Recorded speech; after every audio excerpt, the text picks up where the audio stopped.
Oh, hello and good afternoon, everyone. It is Thursday, November 6th, I believe it is. And it is around 3 o'clock in the afternoon, 4 o'clock. Anyway, a couple of months ago, a guy named Lars Lungberg actually came up with a device. He's in Sweden, I believe. Came up with a device to remove these oversized wheels from Lionel and MTH model trains, 3-rail model trains, to help convert them to 2-rail. Well, that device, I copied it, okay? And I made a modification to it yesterday, an addition to it yesterday, because the original piece is, right. Move this tripod a bit, sorry. Right over here. He made it with 2 pieces of steel, which I did. This was the mistake side. I learn and do it again. This is the side that works. All right. So when you take the wheel off, you put it in my vise here. What it is that, let me bring this down now. Anyway, this is a modification to the device. This allows you to remove the wheels, the same wheels, from the power trucks. Well, this one does it for the gear side of a Lionel power truck. All right, this is off of a New York Lionel model trains O-gauge 3-rail New York City subway car, a model R30, which I actually operate in service. This is the first plate that allows you to remove the gear. Actually, this side is used, not this side. That was a mistake. This is the second one I made. Allows you to use this side to pull the non-gear side off the truck on an MTH car and also a Lionel model train, both 3-rail. And this plate actually is different. Let me pull this off. Actually, what I use also, believe it or not, is to separate the pieces, and also to it's different because that's a different size. So I have to use a different socket. That's one of the things I do use. Is I use a 1/4-inch drive ratchet with a socket to remove the bolts and nuts. All right, these are 5 M5 60 millimeter bolts. All right, that are mounted into this. Okay, and in the center that you put into the center of it is an M6 bolt that's been modified like this. I have to remodify it to make that pin piece a little bit longer because it's about 2 or 3 millimeters too short, and I don't like the conical shape of it. It's supposed to be more straight, much like another tool that I have, this press pin, which I can use with a hammer to tap out the wheels, but I don't want to hit it with a hammer. I'd rather press it out. A lot less damage possible, and a lot less stress on the tool and the truck. Also, so this is the original plate here. It gets bolted in the same here into the bottom piece here. As you can see, it gets turned in, so to speak, and you chuck it in a vise, and you use the M6 in here to go ahead and push down. I put it in my bench vise, and I use the 1/4-inch drive ratchet with a socket that fits the M6 to turn it, and it presses the wheel out nice and quickly and gently without marring the wheel.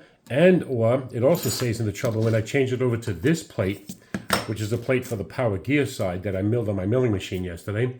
If you look at the center gear over here, this center gear sits on the axle shaft. It's the main driven gear that's connected directly. It gets connected directly to the motor. It's driven by the motor that sits right above it, and it sits on a part of the axle is knurled for it to sit in place. I did not want to ruin the gear or the knurling by having to press out the gear from the wheel from the gear side. So what I did was I went ahead and made a second plate, which is this one here. This one here has a special cutout wide enough for a 3-rail wheel to slide into. If you look here, bingo, you can look and see how it fits. Okay, and that 6 millimeter, that M6 bolt sits right above it and pushes down. All right, and I had to tap out the last millimeter or two, because this fits right inside of it, this press pen, this punch press. So what it does do is allow it from the gear side so that I don't have to press out this gear or risk damaging the knurling or the gear or the axle, and it doesn't displace the driven gear on the outside of the shaft. So now I can just build the next thing I have to do is I have to build a press to press the wheels on properly. You have to make sure your wheels match the axle size. These axles on these ends of these trucks, I don't know about the other ones yet, I haven't measured them, are about 99 thousandths of an inch. You can use Northwest Shortline insulators for this, because I'm converting it to scale 33-inch wheels. This is another shaft off another one of these trucks that has the gear on it, and all I have to do is finish pressing it on, all right, and then make sure it's gauged to proper width, so you don't hurt the knurling on the axle or the drive gear, and you don't possibly damage this. So it's a press that presses everything out, presses the wheel off without damaging either one of those components. The same thing goes for the original plate, which is over here. That's the plate to press out the non-gear side. This is the plate to press out the geared side, all right, to press out the wheel on the geared side. All I have to do is take this off, take these two off, and put this plate in the place of this one, and bring the bolts back down. These were machined on a Shoreline milling machine, a Shoreline 5000 milling machine. I have to tune the machine up a little bit. And other than that, though, yeah, you can see how the wheel fits in here. You measure the width of the wheel, and I make a scribe marks on the sides here using die chem and a scribe marker, and mill it out with a bit. Mill the notch so that the gear clears. And if you look, let me get that axle and wheel again. You can look and see, when I put it here, you can see how the gear sits in there like that, so it's not damaged, but you can still press out the wheel. This is a scale wheel that I'm using, but it works the same for the three-rail wheel right here. That's actually what's sat on here originally. So you can see how it fits right in the slot, and over here is milled for the wheel itself.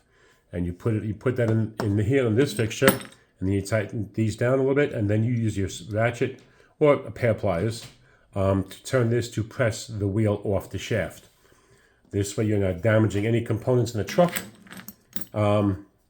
You're not damaging the shaft, the axle shaft end, the knurling, or the gear, because you could ruin them if you hammer them out, or if you do the wrong. To me, there might be other methods of doing this. I don't know. I know this method works for me, and it works beautifully. It's quick, painless, so to speak. In other words, it does not damage any components, and it does the job very quickly. I can do several of these trucks in one day. The next step is to go ahead and build a press that allows me to press the wheels on. So what I might do is I might go ahead and build another plate that allows me to press the wheels on. I'll have to see what I come up with for that. In other news, I bought two Northwest Shortline. These are Northwest Shortline Stanton drives. These are 9-foot wheelbase. I'm going to be cutting the coupling thing over here, the piece over here off for the coupler, because I do body mount couplers. These are good for digital command control or straight DC running. This has a 9-foot wheelbase because it's going to go underneath. These are an HO scale with a 9-foot wheelbase because they're going underneath a pair of Fenero and Camerlengo MP54s in HO scale that I painted for the Penn Central. The wheelbase on the power trucks was 8 feet 10 inches. So I didn't think it could hurt any to go ahead, because they don't have an 8-foot 10-inch wheelbase on these trucks. They offer a 9-foot wheelbase now, so I ordered 2 of those. So I don't think anybody's going to really notice the 2-inch difference on those trucks. Once I put those in by the beginning of next week, then I go ahead and I start doing the pantographs, because I ordered and got pantographs for those same things. I plan on running on dead rail like I do with my O scale. One thing I will say, though, is that also with this jig is that if you see, it's made of 1/4-inch 12L14 steel. Basic steel you can get in Home Depot or any steel supply store or online metal supermarket or online metals or metalsupermarkets.com. So So like I said, the next thing I have to do is I have to make a fixture that allows me to press the wheels on properly so as not to not have them skewed and also have them be able to be check gauged. And here's the plate, like I said before, here's the plate for to remove the wheel on the geared side. This is the plate to remove the wheel on the off side. I run dead rails, so I don't have to worry about running power through the rails or insulating wheels and nothing like that. I recommend, if you're going to go ahead and use powered trucks or power to your tracks and you want to insulate, the insulators from Northwest Shortline actually are a press fit for the wheels on these axles. They're a press fit, and so that means they won't they'll turn, but it'll hold the wheel on nice and tight. And there's both axle ends. So I have an insulator on this end. You see a little black ring around inside the wheel over the axle. That's the insulator. This insulates, unfortunately, it insulates both wheels from each other and the truck and everything else. So you'd have to drill and tap and install your own wipers or pickups on those trucks to pick up and return power, or to pick up power. You can also go ahead and do it like I do and run dead rail. You don't have to worry about that. But and use another type of insulator. I just found the Northwest Shortline ones work pretty well, so I have to order a bunch of those before all these wheels because I have a lot of subway trains to convert. Also, you notice another thing is that if you look at this, let me get this point over here so it's big a scriber. This here, these are too big for the axle shafts. This is the side frame for a New York City subway car made by either MTA, probably by MTH. So you see this is a side frame. You turn it over and there are holes for the axles, but the holes are too big. So what I decided to do was, I've done this already with a few other trucks, is go ahead and take and sandwich brass to go ahead and make it so that it acts like a bushing or a bearing. Oh, right here. Okay, here's one here. If you look, you'll see this and this are brass tubing that I sandwiched together. I made them telescopic, so one fits inside the other, and then they get mounted in the truck into these axle holes, and they get filed flush. Okay, and that's how they sit. And you can add a little drop of oil to them to make it easier. But the axle's sitting here, and then you go ahead and you end up making something like that. The person that I knew of that first started doing this was a guy named Joe Frank, who I still know, I'm still friends with, and we still trade tips and tricks from time to time. And I give him credit for getting me started in this. Him and another guy named Charlie Pitts, who taught me a lot about wiring and about scratch building switches and track. But Joe Frank was the first guy I knew of that actually did something like this, converting subway cars from 3-rail to 2-rail, and to make them sit at a more prototypical height. So yeah, this was cut from a piece of brass, and the side frames were drilled to accept. I have them sitting on 256 screws and nuts underneath, all right? And it rolls very, very freely. All these trucks roll very freely. And I press these wheels on with my vise and my hand and used an MRA gauge to make sure they were in gauge, proper spacing. So this way, it works very well. So the next thing to do is to mount them underneath the subway car. I have several of these trucks. I'm putting together a few more. But as far as this goes, the next thing to do is to go ahead and make or use a similar fixture to this to press the wheels on, or make an adapter plate that enables me to press the wheels on, so that there's no damage to the axles or the gears or anything like that. On another note, one of the things I did was, let me go ahead and get over here for a second. I went ahead and had to order Loctite 262 to high strength to put together some nuts. I thought I had ordered one of these little itty bitty tubes like this big for the price on Amazon, because no hardware store around me carries it. No, Amazon sent me this honking thing. This will last me more than my lifetime. I won't live long enough to use all of this.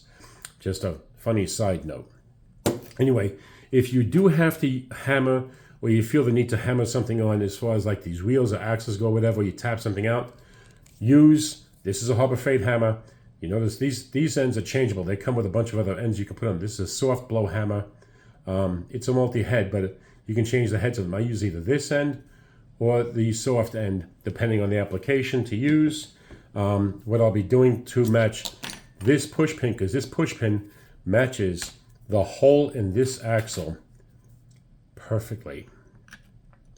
See, it goes right in. It actually has a tiny bit of wiggle room, not much, maybe 1/4 of a millimeter, but it matches the axle hole perfectly on these 3 rail wheels. And that's where this comes in with a soft blow hammer in the vise to push them out on the non-gear side. The gear side, if you did that, you would damage the gears, definitely. All right. Same if you go to hammer out the axle, you damage that driven gear and the knurling that's underneath it, so you would not be able to get it back on properly. It won't sit unless you epoxy it on, and I don't think you want to do that. Some guys will. I choose not to.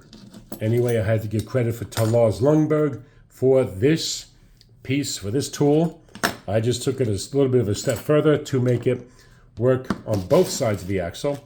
And you can see they both do this pretty much the same thing, just different sides of the axle. And yeah, that's all markings for how things were laid out and stuff, and you can see how it works.